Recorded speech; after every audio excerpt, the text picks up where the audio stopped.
எதிர்த்து நேற்று எபிசோட் எப்படி போச்சு நினச்சும் பார்ப்போம். நேற்று எபிசோடில் என்ன காட்டுறாங்கன்னா யானை கண்மொழிச்சிட்றா. அப்போ எல்லோரும் போய் பார்க்க போகிறாங்க. அப்போ ரேணுகா அழுகுறாங்க. ஏங்க இப்படிலாம் செய்கிறீங்க? சொத்து கிடைக்கலங்கிற உயிர் போகிற அளவுக்கு இப்படி பதட்டப்படுவீங்க.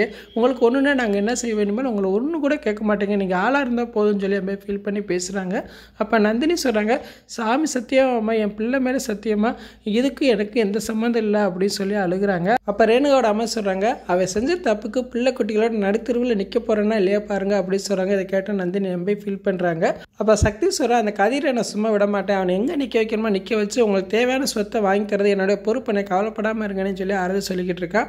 அப்போ ரேணுகா சொல்கிறாங்க, சரி நீங்கள் எல்லாரும் போங்க, நான் தான் இருக்கிறேன், நான் பார்த்துக்கிறேன் அப்படின்னு சொல்லிக்கிட்டு இருக்காங்க. நந்தினி ரொம்ப ஃபீல் பண்ணிக்கிட்டே இருக்காங்க.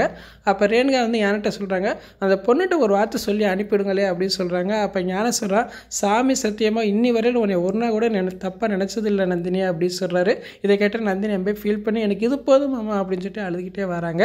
அதுக்கப்புறம் மற்ற குணசேகர விட்டு தான் காட்டுறாங்க. ஆதிரை விஷயம் கேள்விப்பட்டு வராங்க. என்ன கதிரி நான் கேள்விப்பட்டதெல்லாம் உண்மையா அப்படின்னு கேட்குறாங்க. என்ன 4 பேர் சேர்ந்து உனக்கு ஏற்றி விட்டாங்களா அப்படின்னு கேட்குறாங்க.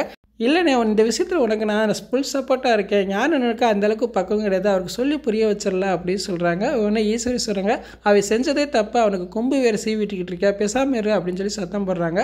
அப்போ ஜானி சொல்கிறாங்க, நீ செய்கிற அட்டகாசத்தெல்லாம் பார்த்துட்டு நான் சும்மா இருக்க மாட்டேன், தட்டி கேட்க தான் போகிறேன் அப்படின்னு சொல்கிறாங்க. ஒன்றா முடிஞ்சதை பார்த்துக்கிட்டே அப்படின்னு சொல்லிட்டு கதிரி கிளம்பி போகிறா. இரியா அப்படின்னு சொல்லி அவன் நெஞ்சில் பிடிச்சி கேள்வி கேட்குறாங்க. என் நெஞ்சில் பிடிக்கிறேன் அப்படின்னு சொல்லி கழுத்தை பிடிச்சி நெரிக்கிறான். ஈஸ்வரி சத்தம் போடுறாங்கண்டே, அது ஒரு தம்பியோட பொண்டாட்டிடா அப்படின்னு சொல்கிறாங்க. அவள் தான் கை பிடிச்சா, அவள் கையை எடுக்க சொல்லுங்கள் நான் எடுக்கிறேன்னு சொல்லி சத்தம் போடுறான். இப்போ ஈஸ்வரி ஜனனி சத்தம் போடுறாங்க, நீ கையெடு அப்படின்னு சொல்கிறாங்க. 2 பேரும் கையை எடுத்துடுறாங்க. அப்போ கதை சொல்கிறா, கூடி சீத்தில் உனக்கு ஒரு முடிவு கட்டுறேன்டி அப்படின்னு சொல்லிட்டு கிளம்பி போகிறா.